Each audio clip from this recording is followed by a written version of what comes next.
नमस्कार शेतकरी बंधूंनो, मी सुजाता जेप्स ॲग्रोटेक सांगली आणि जेप्स ॲग्रीलॅब सांगली। आज आपण जे उत्पादन बघणार आहोत ते म्हणजे जीवाणू खतावरती आधारित असं उत्पादन आपल्या जेप्स ॲग्रोटेक सांगली यांचं अपटेक पी म्हणजेच फॉस्फेट सोल्युलायझिंग बॅक्टेरिया, यालाच आपण पीएसबी असं म्हणतो। आणि याच्यामध्ये दोन प्रकारच्या मुख्य स्ट्रेन्स आहेत। त्याच्यामध्ये बॅसिलस मेगाटेरियम आणि सुडोमोनास फ्लोरोसन्स या ज्या काही स्ट्रेन्स आहेत त्याचा वापर केला जातो।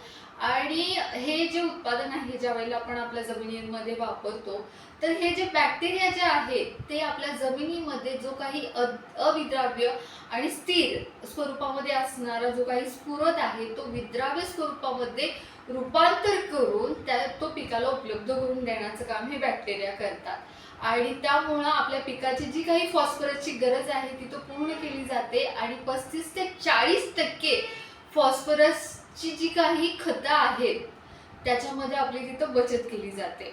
आणि हे ज्या वेळेला आपण आपल्या पिकामध्ये जमिनीमध्ये वापरतो तर सगळ्यात महत्त्वाचं म्हणजे की आपल्या जमिनीमध्ये जी काही आपली पिकं आहेत त्यांची मुळं चांगल्या पद्धतीने वाढते, फुटवे चांगल्या पद्धतीने येतात, त्याचबरोबर फुलधारणही तिथं चांगल्या पद्धतीने झालेली दिसून येते।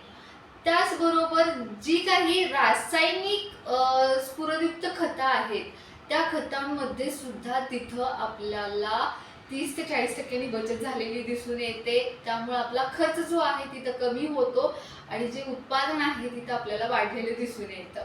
आणि ह्याचं वापरण्याचं जे प्रमाण आहे ते म्हणजे की आपल्याला अळवणीमध्ये 5 मिली प्रति लिटर पाण्यासाठी वापरायचं आहे आणि ड्रीपमधून 1.5 ते 2 लिटर प्रति एकरी असं वापरायचं आहे। बाजारामध्ये अपटेक पी हे 1 लिटर पॅकमध्ये उपलब्ध आहे आणि हे सर्व प्रकारच्या पिकासाठी उपयुक्त असं उत्पादन आहे।